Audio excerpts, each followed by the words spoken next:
रत्नागिरी नागपूर महामार्गावरील अंकली ते चोकाक दरम्यान शेतजमीन जाणाऱ्या शेतकऱ्यांना चौपट मोबदला द्यावा या मागणीसाठी आज स्वाभिमानी शेतकरी संघटनेकडून आंदोलन केलं जाणार होतं, रास्ता रोको केलं जाणार होतं. मात्र ह्या आंदोलनाआधीच पोलिसांनी स्वाभिमानी शेतकरी संघटनेच्या कार्यकर्त्यांची धरपकड केलेली आहे.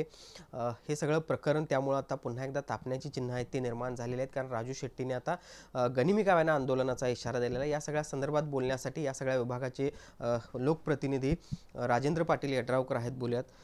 काय सांगाल? खरं तर या सगळ्या संदर्भात आपण मुख्यमंत्र्यांची देखील भेट घेतलेली होती, मात्र हा वाद आता किंवा हा मुद्दा चिघळताना मुद्दा चिघळायचं कुठल्याही पद्धतीचं कारण नाही.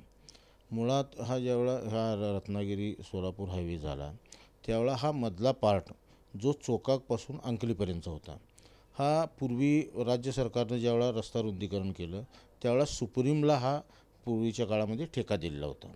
सुप्रीमच्या काळामध्ये ठेका दिलेला असताना सुप्रीमचा आणि राज्य सरकारचा काही वाद तयार झाला. त्यामुळं सुप्रीमनं हे केस केली राज्य सरकारवर काही दायित्वाची. त्यामुळं ते काम तसा मधला पट्टा हा राहिला आणि बाकीचा हायवे हा पूर्ण झाला. म्हणजे राज्य सरकार आणि सुप्रीम त्या तत्कालीन काय जी कंपनी होती त्यांचा जो वाद असेल तो त्या पद्धतीनं झाला. त्याच्यानंतरच्या काळामध्ये मी आदरणीय राज्याचे उपमुख्यमंत्री अजित पवार यांना त्या काळामध्ये महाविकास आघाडीचं ज्यावेळा सरकार होतं त्यावेळा मी उपमुख्यमंत्री महोदयांना पत्र दिलं की आमचा हा मधला पॅच हा तेवढाच राहिला आहे आणि तो वाहतुकीच्या दृष्टीनं आता धोकादायक झालेला आहे. त्यामुळं ह्याही रस्त्याचा निकाल लावणं हे क्रमप्राप्त आहे. त्याच्यानंतर राज्याच्या उपमुख्यमंत्री अजितदादा पवारांनी ही बैठक मंत्रालयामध्ये लावली. त्या बैठकीमध्ये हायवे अथॉरिटीचे लोकसुद्धा त्या ठिकाणी बोलवली गेली. त्यावेळा चर्चा झाली की हे ज्या कंपनीच्या अगोदरची जी ठेकेदार कंपनी आहे त्याचं दायित्व कोण देणार ह्याच्यावर प्रश्न तयार झाला. त्याशिवाय आम्ही हे दायित्वाचं फिक्सेशन झाल्याशिवाय आम्ही हायवे अथॉरिटीकडे हा रस्ता हस्तांतरित करून घेऊ शकत नाही, अशा पद्धतीची भूमिका ही हायवे अथॉरिटीने घेतली. त्यावेळा राज्याच्या उपमुख्यमंत्री अजितदादांनी डायरेक्ट नितीन गडकरी साहेबांची फोनवरून दूरध्वनीवरनं बोलणं केलं आणि त्यावेळा असा निकाल झाला की राज्य सरकारनं जे काय त्याचा निर्णय आर्बिट्रेशनमध्ये होईल तो जे काय दायित्व येईल ते राज्य सरकारनं सोसायच्या या अटीवर हा रस्ता हस्तांतरित करण्यात आला. नंतरच्या काळामध्ये पूर्वीच्या काळामध्ये चौपट दर देण्याचा निर्णय झाला. त्याप्रमाणे चोकाकच्या पलीकडच्या लोकांनासुद्धा मिळाला आणि अंकलीच्या पलीकडच्या लोकांनासुद्धा मिळाला. त्याच्यानंतरच्या काळामध्ये राज्य सरकारचा निर्णय बदलला की आता आपण चौपट नाही आपण दाम दुप्पट द्यायचा असं धोरणात्मक निर्णय राज्य सरकारने घेतला.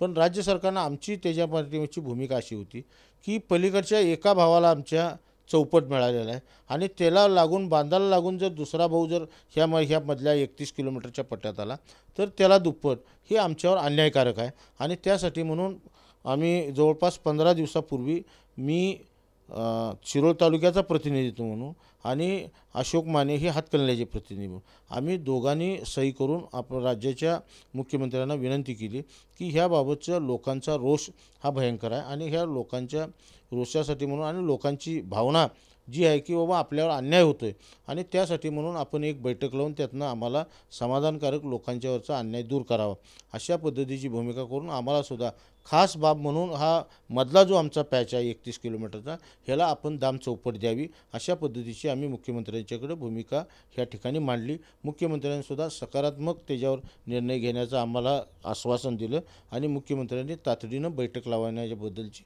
सूचना दिली. येणाऱ्या 8-10 दिवसामध्ये त्याच्याबाबत बैठक होऊन निश्चितपणे दाम चौपटचा हा निर्णय होईल. पण हे होत असताना आपण काही लोक एका दुसरा माणूस काही उपोषणला बसलेले होते. त्या उपोषणकर्त्यांनासुद्धा मी परवा लोकप्रतिनिधी म्हणून जाऊन भेटून आलो. त्याला दुसऱ्या दिवशी जे उपोषणकर्त्यालासुद्धा तिथंसुद्धा मी सांगून आले की राज्याच्या मुख्यमंत्र्यांनी बैठक लावण्याची सूचना दिलेली आहे. येणाऱ्या 8-10 दिवसामध्ये त्याच्याबद्दल निश्चितपणे सकारात्मक चौकटीबाबत निर्णय होईल. पण तरीसुद्धा केवळ नुसतं अडवणुकीचे धोरण घ्यायचं आणि मी म्हणेल असं होत नाही. ज्या नियमाप्रमाणे होईल पण निश्चितपणे ह्या शेतकऱ्यांना न्याय मिळवून द्यायची जबाबदारी लोकप्रतिनिधी म्हणून आमची राहील आणि ती निश्चितपणे आम्ही दाम चौपट दर घेतल्याशिवाय कुणालाही तिथं काम करू देणार नाही, हीची खबरदारी आम्ही घेतलेली आहे. आजपर्यंत हे सगळं जे चालू असलेले तिथं काम करायचा अनेक वेळा प्रयत्न झाला, ही सगळी कामं आम्ही अडवून धरलेली आहेत, त्यामुळं थांबलेले आहेत. जोपर्यंत दाम चौपटीचा निर्णय होत नाही तोपर्यंत तिथं एकही कुठलं काम सर्वेचं सुद्धा काम होणार नाही, हीची जबाबदारी निश्चितपणे आमची राहील. पण ह्याच्या राजकारणासाठी म्हणून कुणी ह्याचा उपयोग करू नये, हा लोकांच्या जीवनाशी प्रश्न आहे. आणि हे जे आता अनेक काही लोक काही वेगवेगळ्या पद्धतीनं बोलतात, ह्या येणाऱ्या जे जमीन जाणार आहे त्यात मी सुद्धा माझीसुद्धा जमीन जाणार आहे. त्यामुळे ह्या सगळ्या गोष्टीचे संवेदना आणि तिथली परिस्थिती ही सगळी आम्हाला जाणून आहे.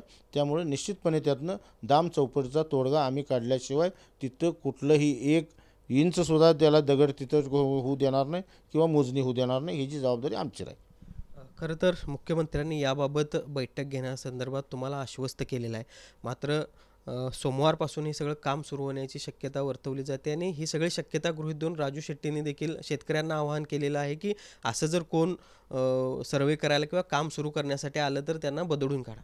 असं कुठेही काम सर्वे करायला आणि कोणीही कुठं काम चालू करायला सोमवारपासून असं कुठं आलेलं नाही. कुठं आदेश असले सोमवारपासून चालू करायचे तर ते आम्हाला दाखवत ताबडतोब आम्ही राज्य सरकारला थांबवून ते जागेवर थांबवू.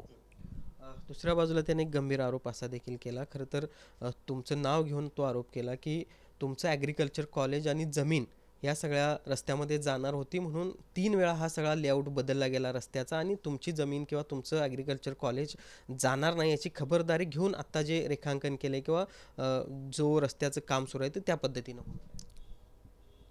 अज्ञानपणाचं हे लक्षण आहे.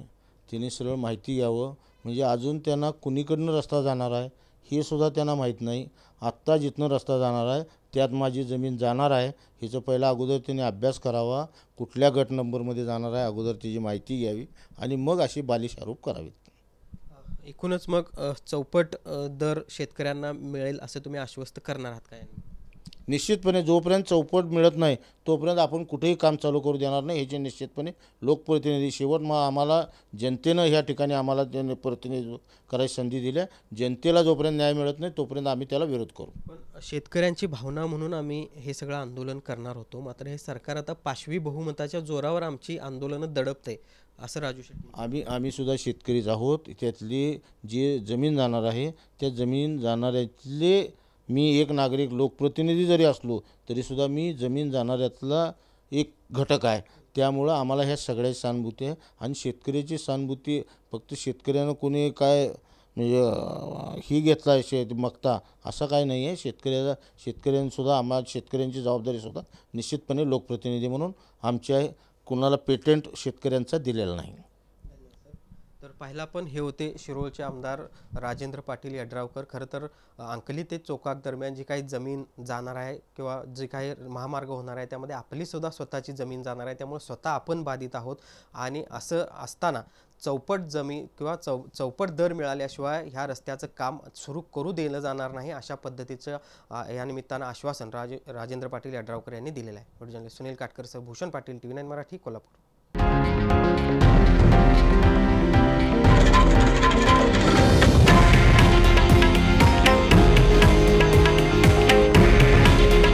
हे आहे देशातील नंबर 1 न्यूज नेटवर्क आणि आपण पाहत आहात TV9 मराठी.